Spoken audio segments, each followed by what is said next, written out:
Corporate മുതലാളിമാരുടെ പ്രലോഭനങ്ങൾക്ക് വഴങ്ങാതെ കോർപ്പറേറ്റുകളോട് ചേർത്തുനിന്ന് മുന്നോട്ടു പോവാൻ സിഒഎയ്ക്ക് കഴിഞ്ഞെന്നും കേരളത്തിലെ ചെറുകിട കേബിൾ ടിവി ഓപ്പറേറ്റർമാരുടെ കൂട്ടായ്മയിലൂടെ രാജ്യത്ത് തന്നെ 5ാമത്തെ സംഘടനയായി കേരള വിഷന് വളരാൻ കഴിഞ്ഞെന്നും സ്പീക്കർ എൻ ഷംസീർ പറഞ്ഞു. ഈ ചെറുകിട കേബിൾ ഓപ്പറേറ്റർമാരായിരുന്നു എൻ്റെയൊക്കെ വീട്ടിൽ ഇത്തരം കേബിൾ കണക്ഷൻ നൽകിയത്. കാലക്രമേണയാണ് ഈ ചെറുകിടക്കാരെല്ലാം മർജ് ചെയ്തുകൊണ്ട് ഒരു സംഘടനയായി മാറുകയും ഇന്നത് രാജ്യത്ത് തന്നെ 5ാമത്തെ ഒരു സംഘടനയായി മാറുന്നു. 30 ലക്ഷത്തോളം വീടുകളിൽ ഇതിൻ്റെ കണക്ഷൻ, 9 ലക്ഷത്തോളം ബ്രോഡ്ബാൻഡ് കണക്ഷൻ, 50,000 പേർ ജോലി ചെയ്യുന്ന ഒരു മഹാപ്രസ്ഥാനമായി ഇന്നത് വളർന്നു എന്നുള്ളതാണ്. അത് ചെറിയ കാര്യമല്ല.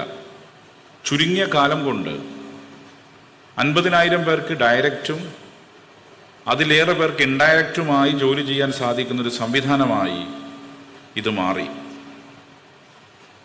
ഇത് ഇനിയും ശക്തിപ്പെട്ട് മുന്നോട്ട് പോകണം. ഞാൻ ഒന്നേ പറയുന്നുള്ളൂ, ഇങ്ങനെ തന്നെ നിന്നിട്ടില്ല സംഗതി പോക്കാണ്. ഓർഗനൈസ്ഡായി ഇതുപോലെ ചിട്ടയോടെ ശക്തമായി നിന്നില്ലെങ്കിൽ മലവെള്ളപ്പാച്ചിലിൽ നിങ്ങൾ ഒലിച്ചു പോകും. നിങ്ങൾ കാണുന്നുണ്ടാവുമല്ലോ പൊതു കാര്യങ്ങളൊക്കെ. നിങ്ങളൊരു കേബിൾ ഓപ്പറേറ്റർമാരുടെ കൂട്ടായ്മ, നിങ്ങൾക്ക് തന്നെ സ്വതന്ത്രമായ ചാനലുണ്ട്, KC കേരള വിഷൻ എന്ന പേരിൽ. അതോടൊപ്പം തന്നെ പ്രാദേശികമായ കാര്യങ്ങൾ ജനങ്ങളെ അറിയിക്കുന്നതും നിങ്ങൾ തന്നെയാണ്. അതൊരു സംശയമില്ലാത്ത കാര്യമാണ്. പ്രാദേശികം ഇപ്പം മുഖ്യധാരാ ചാനലുകൾക്ക് എല്ലാ ന്യൂസും പ്രാദേശികമായി കൊടുക്കാൻ പറ്റുന്ന വരില്ല. ആ പങ്ക് ഫലപ്രദമായി നിർവഹിക്കുന്നത് നിങ്ങൾ തന്നെയാണ്.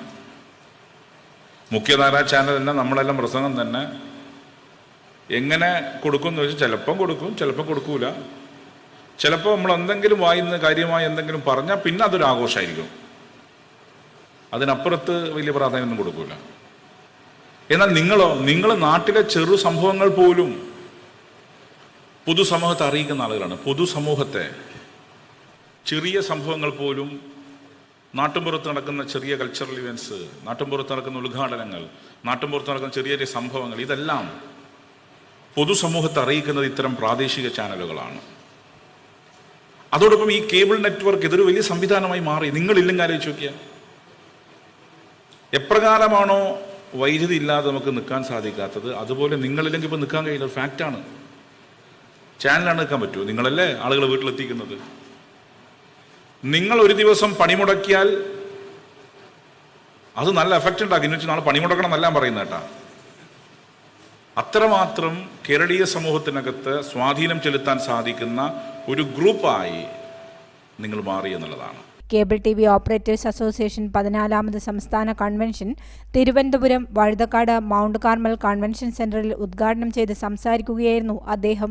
പ്രാദേശികമായ കാര്യങ്ങൾ പൊതുസമൂഹത്തെ അറിയിക്കുന്നത് പ്രാദേശിക ചാനലുകളാണെന്നും കേരളീയ സമൂഹത്തിൽ സ്വാധീനം ചെലുത്താൻ കേബിൾ ടിവി ഓപ്പറേറ്റർമാർക്ക് കഴിഞ്ഞിട്ടുണ്ടെന്നും കേബിൾ ടിവി ഓപ്പറേറ്റർമാരുടെ പ്രശ്നങ്ങൾക്ക് പരിഹാരം കാണാൻ സർക്കാർ ഒപ്പമുണ്ടാകുമെന്നും അദ്ദേഹം പറഞ്ഞു.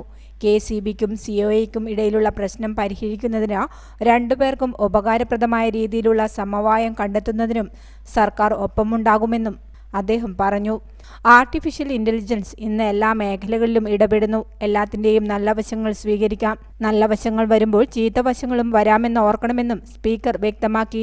മനുഷ്യജീവിതത്തിന്റെ എല്ലാ ഘട്ടങ്ങളെയും AI സ്വാധീനിക്കുന്നു. ഇപ്പോൾ നടക്കുന്നത് ടെക്നോ ഫ്യൂഡലിസമാണെന്നും സോഷ്യൽ മീഡിയ സ്പേസ് നമ്മളെ സ്വാധീനിക്കുന്നതായും AIയെ ഗുണകരമായി ഉപയോഗിക്കുന്ന തരത്തിലുള്ള ചർച്ചകൾ ഉയർന്നുവരണമെന്നും ഷംസീർ പറഞ്ഞു. ചടങ്ങിൽ ആന്റണി രാജു MLA അധ്യക്ഷത വഹിച്ചു. സ്വാഗത സംഘം general convener Binu Sivadas, vice chairman Jyothikumar, COA general secretary PB Suresh, treasurer Binu Sivadas, KCCL MD Suresh Kumar PP, KV news MD Prajesh Achandi, Sidco president K Vijayakrishnan, KCCL chairman K Govindan തുടങ്ങിയവർ സംബന്ധിച്ചു. News desk Hi Vision.